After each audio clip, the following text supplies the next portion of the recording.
our message is simple. Step up.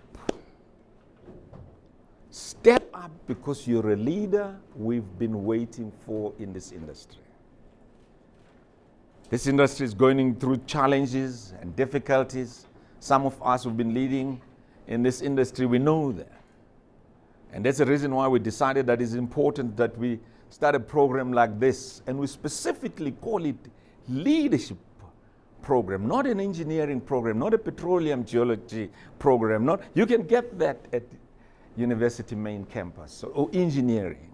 We want leaders because leaders tackle problems. Leaders face challenges. And we've been waiting for you. One of the great presidents many, many years ago, he said, vision is not enough. Vision must be combined with a venture. And then these words, I mark these words. It's not good enough to stare at the staircase. You've got to step up.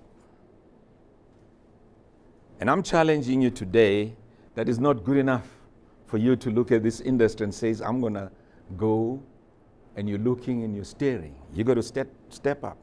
And that's why I'm congratulating you that you've started the first step to step up. Some of us from this industry for many, many years are now basically saying it is time for us to pour out what we've learned. And this program has helped us to systematize that. So, what do I mean by stepping up? You must step up and make a difference. Now, let me tell you the challenges we're facing in the industry. First, from a socio-economic point of view, in our continent, more than 600 million people still do not have electricity, still do not have primary energy. And that has a huge impact, particularly to women, because they've got to wake up in the morning and go to the forest, get wood, come, make fire by midday, and then make food, and then cook and use energy, the heat energy. And in that time, they lose time to go to school, and therefore the poverty cycle continues to go on in our continent. And that is a challenge that I want you to think about how we're going to tackle that problem. Now, how do you show up in this industry? You need to show up and step up as an honest leader. And an honest leader. Now listen, I've been in this industry for 30 years. This industry is full of mafias.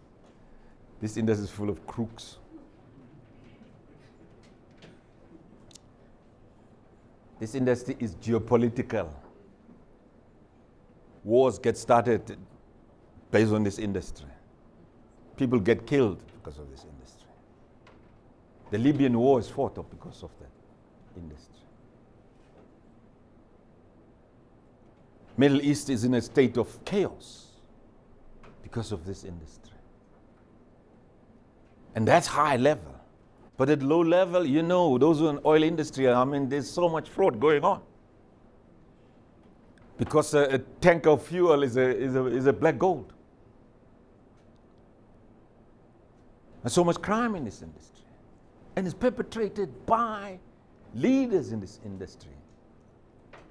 And I want you to show up as an ethical leader. I want you to step up as an ethical leader in this industry and say, I am entering this industry and I refuse to conform to those standards of unethical behavior in this industry. Some of us have been here for 30 years and we stepped up and said, not under our watch. And I want you to have that kind of a higher purpose call in your heart. I'm telling you, there's so much money going on in this industry that people are going to come to you. If you are in the oil industry, they will come to you. I've seen so many carriers being destroyed because if you are there and you're in the supply side, if you're in the supply side, who's in the supply? Yeah, you're in the supply. Let me tell you, you're in supply. Young man, lucky, you're in the supply. I've seen carriers destroyed. Where your customer out there work with you, get too close to you, and start saying, hey, Mona Broer, man, yeesh, you know what? Release this supply. And there's a your share that side. And it's between you and me. There's nothing called between you and me. You just have to look at Zondo Commission. There was a lot of between you and me. And now people who are going there are no longer saying it was between you and me. They are spilling the beans. There is so much temptation for you to short-circuit your career in this industry. And that's why I'm appealing you to be ethical. Otherwise, you're going to be destroyed very quickly. If you're on the retail side, oh, it's even worse. I've been there. When a dealer wants a site, he can do anything. He'll come and visit you at home. Take you out for dinner. Take you on a game farm. You need to say no. We've got enough corruption in this country. And I want you to rise up as leaders that are going to say no to corruption in our industry. And you're a new generation of leaders that are coming in this industry. Don't get used to this kind of culture that is there. You must revolutionize it and change it.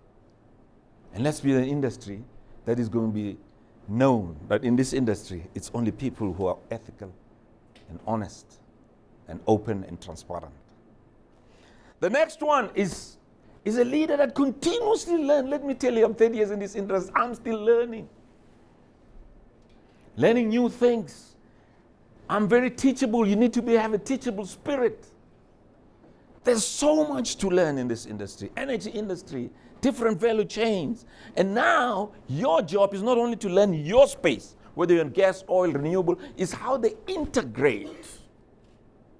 And that is what we need, because the problems are going to be solved in an integration and interfacing space. That's your challenge. Learn all the time, but don't only stick into your own field. Learn across the other value chains. That's the important thing. Okay, let's move on. The next one, when you're a leader, accept that there will be challenges, okay? Especially when you're scaling up the corporate ladder, you will have challenges. So there's a lot of challenges in this industry. I tell you, over the last 8 years, there were times where I was frustrated. There were times where I wanted to quit. There was times where I cried. There was times when I said, what am I doing here? Thank God I've got a family and I've got a lovely wife. And I go home and wanted to get out of here. And she'll hold me and says, listen, stay out there, be strong.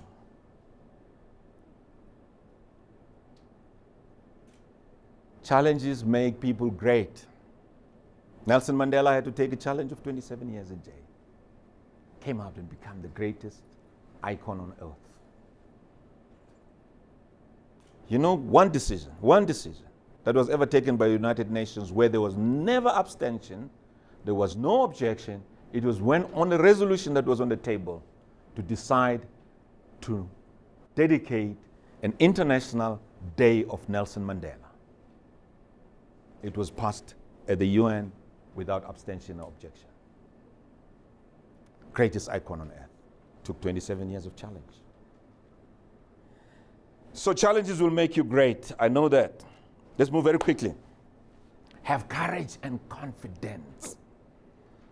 Quiet confidence. I'm not talking about arrogance. I'm talking about pride. You know, pride smells sometimes. You can see a guy walks in and says, geez, this guy. Oh. No, I'm not talking about it. I'm talking about confidence. Quiet confidence. Okay, I can talk a lot about that. I want you to step up and have a dream. What is your dream? First, personal dream. What is your personal dream? Vishnu, what is your personal dream? Don't answer me. I'm just asking you. I'm challenging you. What is your personal dream? And then once you've got your personal dream, what I'm more interested in is what you is the dream you have for this industry, energy industry. You've decided to take a career choice, and you said you're going to be a part of this master's program, whether you're a consultant, you're banking, or you're legal, or whatever. But you said, what is your dream? When I entered this industry, I had a dream. Our dream was to start black-owned, black-controlled company, and we did. Some of you are young, but it was there and it started and it grew very, very fast, Excel Petroleum, because we wanted to make a statement that it is possible, that this industry can be transformed.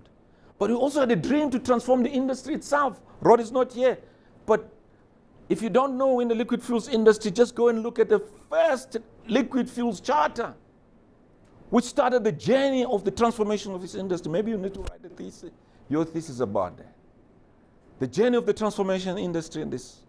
We had a dream to say this industry is going to be transformed. And as I look around, I can see transformation here. In the past, when you sit in this class, it was very different. Now it's very diverse. And I look and I say, well, 30 years later, we're somewhere. We're getting somewhere. Have we finished the journey of transformation? No. Still a long way to go. But we stepped up the first step. You need to take the next step. You need to next step. Don't be like the cheap political leaders now who blaming Nelson Mandela. Nelson Mandela had to step up the first step to get us reconciled, get a nation going, save us from a civil war that would have wiped us out by now. And the baton is yours. So go and study that liquid fuels charter. It triggered the transformation of this industry. I'm not going to get into the details of it.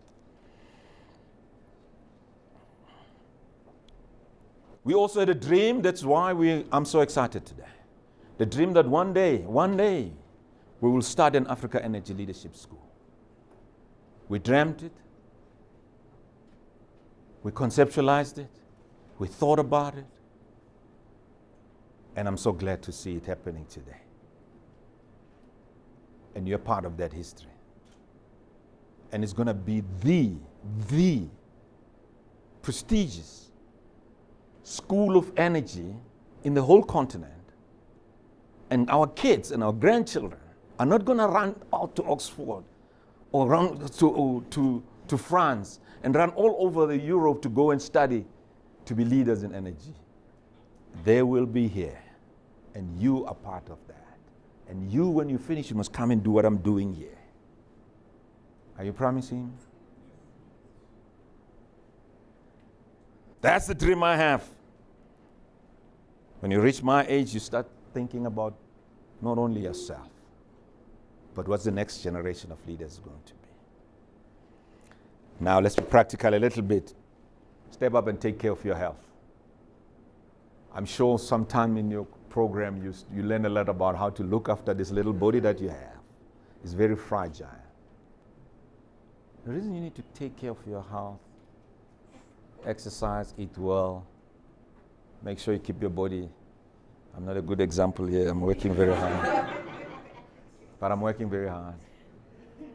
Take some supplements and making sure that you've got all the minerals and ingredients. Why am I emphasizing this? Because you need this body to take you through the next 30, in your 30s, in your 40s, in your 50s, in your 60s.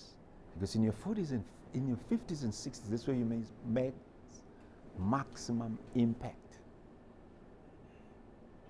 And we don't want you to be sick at that time when you're supposed to be making maximum impact. Because now you've accumulated experience and wisdom. We want you to sit on energy bodies and industry. We want you to be in advisory councils. We want you to be Minister of Energy. We want you to be advising government or state-owned enterprises, or sitting on these boards where crooks and criminals are sitting on them, who do not know what's going on in the industry.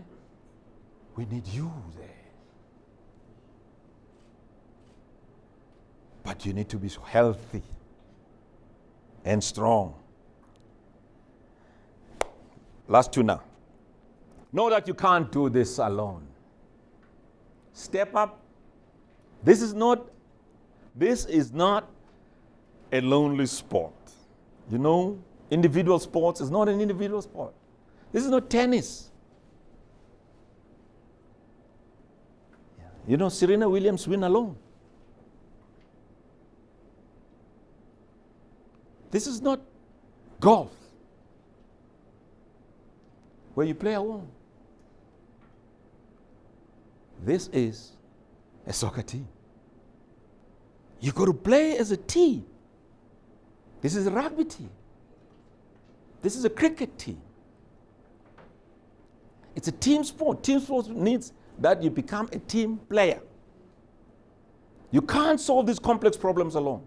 Therefore, we will be involved in multidisciplinary teams, transdisciplinary teams, and work with other people. Thank God for technology. You can work with people all over the world on technology, telepresence and telecommunications, have meetings and work on a document, work on a solution together. It's a team sport. So, when you come to team dynamics today, understand why you have to. Finally, live your values. Step up and live your values. I promise you, you cannot sacrifice your values in this industry. You need to be upright. I've spoken about integrity, so I'm not going to spend more time on that one. But values of family. Important. Value your family, embrace your family. Trust me, I'm speaking from experience. 34 years later, I'm married with one wife, and children and grandchildren, supportive environment. Values of competence. You have to be competent. Values of excellence in all you do. And finally, the value of caring. This is a harsh industry. You need to bring human face in this industry. Care. Caring is important. So I'm concluding now with one message. Step up. We've been waiting for you. I've got absolute confidence that you're going to do it. And I trust and hope that you've got the same confidence. God bless you.